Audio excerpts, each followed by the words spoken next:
There is a technology so effective, it sustained empires for thousands of years. No chemicals, no electricity, no monthly bill, no corporation standing between you and clean water. And yet, if you tried to use it as your sole water source in most developed nations today, you would be in violation of municipal code. Let that register. A system that kept Rome alive, a city of over 1 million people, is today considered inadequate by the same governments that sell you fluoridated tap water through aging lead pipes. Here is what they do not teach you in school. The ancient world understood water purification at a level of quiet genius that modern engineers are only now beginning to re-examine. The Greeks documented it. The Persians engineered it underground. The Romans scaled it across an entire civilization. And then, in the late 20th century, a Canadian engineer named David Manns proved it still worked, with numbers that should have made front-page news. It did not. What happened between ancient genius and modern silence is not an accident. It is a pattern.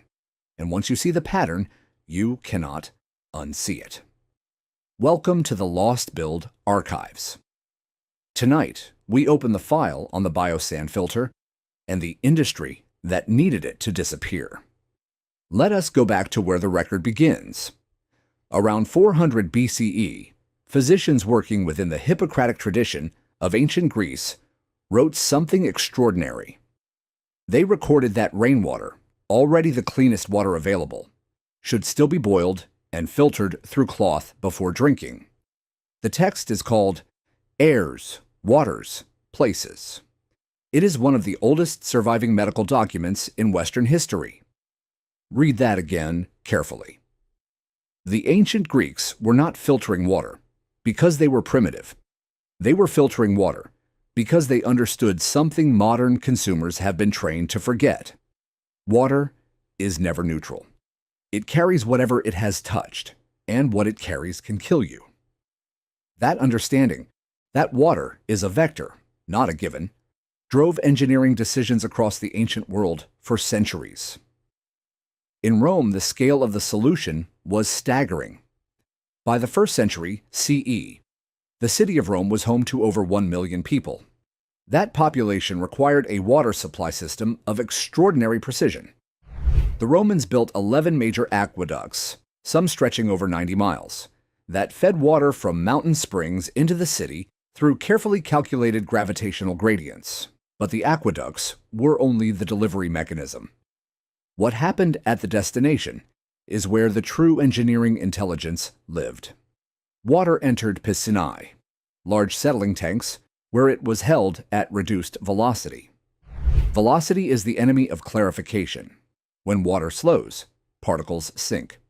Sediment, organic matter, and suspended solids dropped to the bottom of these tanks, while cleaner water flowed forward at the surface. This is not mythology. The physical remains of these structures have been excavated across the Roman world, from Rome itself to outposts in North Africa and Britain. From the settling tanks, water moved through layered distribution systems, sometimes through sand and gravel beds, before reaching public fountains, bathhouses, and the insulae, the residential blocks of the city. The baths of Caracalla alone served an estimated 8,000 bathers per day. 8,000 people per day. Using water that had been filtered, settled, and distributed through a gravity-fed network engineered without a single modern tool. Now travel east. In ancient Persia, modern-day Iran, engineers built a technology called the qanat.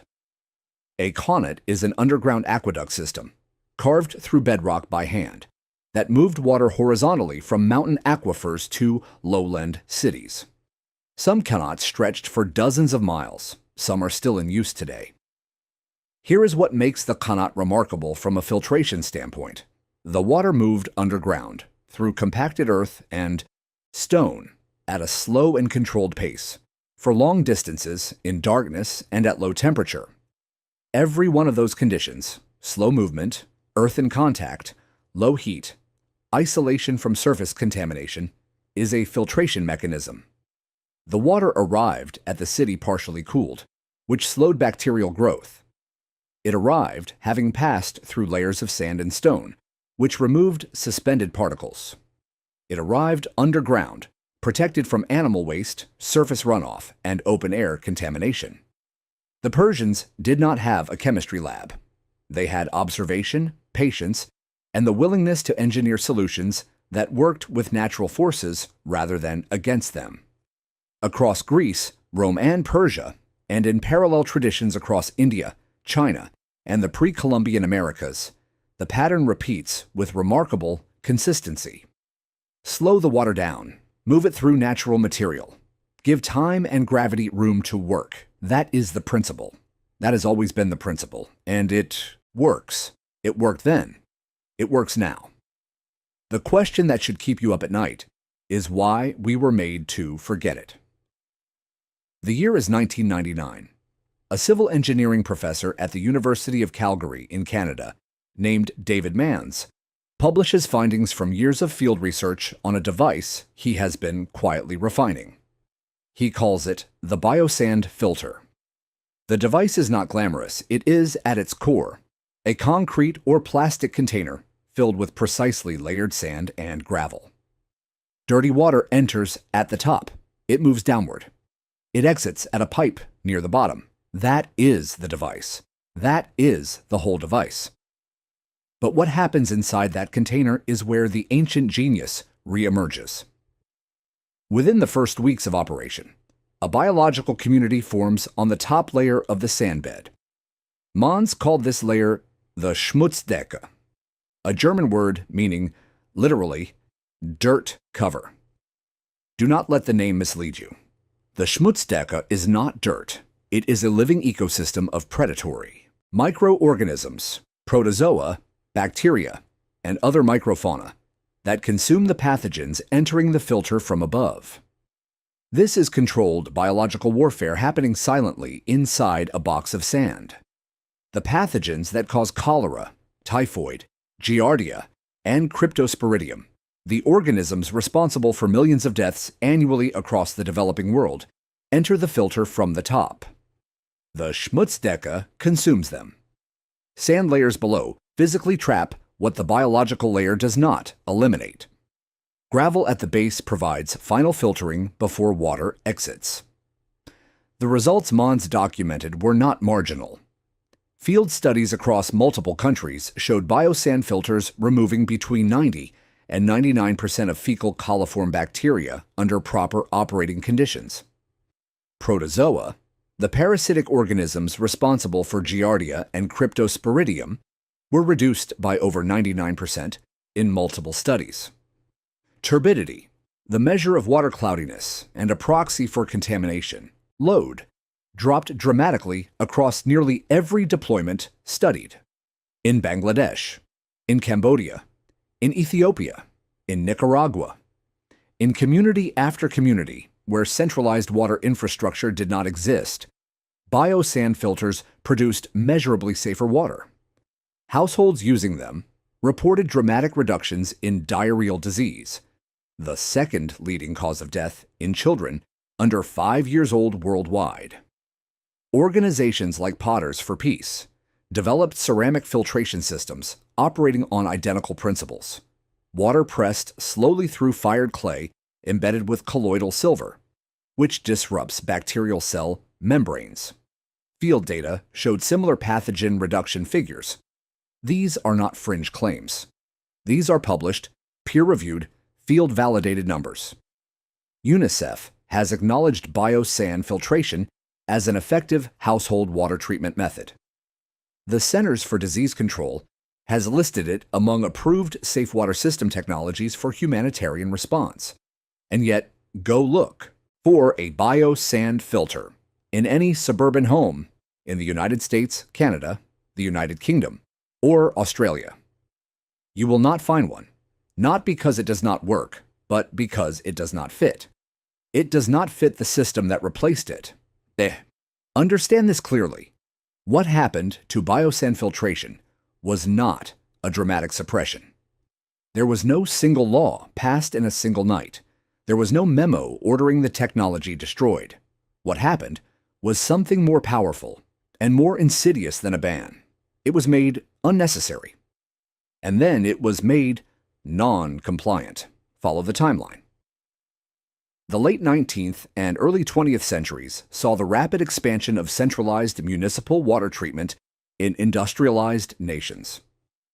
Chlorination, the addition of chlorine gas or chlorine compounds to municipal water supplies, was introduced in the United States beginning in 1908 in Jersey City, New Jersey. By the 1930s, chlorinated water had become the standard across American cities, and similar adoption followed across Europe. The public health results were real. Typhoid death rates collapsed. Cholera outbreaks, once seasonal certainties in industrial cities, became rare events. Centralized chlorination saved lives. That is not in dispute. But here is where the historical investigator must slow down and read the fine print. Because what came alongside centralized chlorination was not offered as a supplement to household-level filtration. It was positioned as a replacement. And around that replacement, an entire economic architecture was constructed. Engineering firms, chemical suppliers, pipe manufacturers, municipal bond markets, regulatory agencies. Each of those categories represents billions of dollars in annual economic activity, all of it dependent on the premise that water treatment is a centralized industrial function that cannot and should not be performed at the household level. A household that filters its own water is a household that does not buy into the municipal system. A community that controls its own water supply is a community that cannot be invoiced, metered, or made dependent. That dependency is the product. The water is almost incidental. Building codes in most developed nations now require connection to approved municipal water systems for occupied dwellings. Household filtration, biosand, ceramic, or otherwise, is legally recognized only as a supplement to municipal supply, not a replacement. In practice, this means that the most effective decentralized water technologies in human history cannot legally serve as your primary water source in most of the developed world, not because they fail, because they succeed in a way the system cannot monetize. The regulatory language is clinical and bureaucratic. Words like approved source and permitted supply system do not sound like suppression, but follow them to their conclusion. They mean that the same slow sand filtration principles that Rome used to supply 1 million people are classified as insufficient for a single family in a modern suburb. Ask yourself who benefits from that classification. The lobbying history of the water treatment industry is not secret. It is documented in the public record of municipal water legislation across North America and Europe. Infrastructure construction contracts, chemical supply agreements, metering technology, rate structures, debt instruments tied to infrastructure development. The financial architecture built around centralized water treatment runs into the hundreds of billions of dollars globally. Against that architecture, a box of sand and gravel filled by a Canadian engineering professor does not stand a regulatory chance. That is not a conspiracy theory. That is a financial logic problem, and the answer it produces is the world we live in. What the ancient world knew and what David Mons proved again in the late 20th century is that water can be made safe through physics, biology, and patience. No chemistry degree required. No corporate supply chain, no monthly bill. That knowledge was not destroyed. It was displaced. Replaced by systems scaled to serve millions and to generate revenue from millions. There is nothing wrong with scale. There is something worth examining in the way scale was used to delegitimize simplicity. A water filter that a community can build, maintain, and control is a community that owns its own survival, and a community that owns its own survival cannot be made permanently dependent. The ancient engineers understood that. David Mons understood that. The question is whether we are willing to understand it too. The file is open, the evidence is in the record, The Lost Built Archives will be back.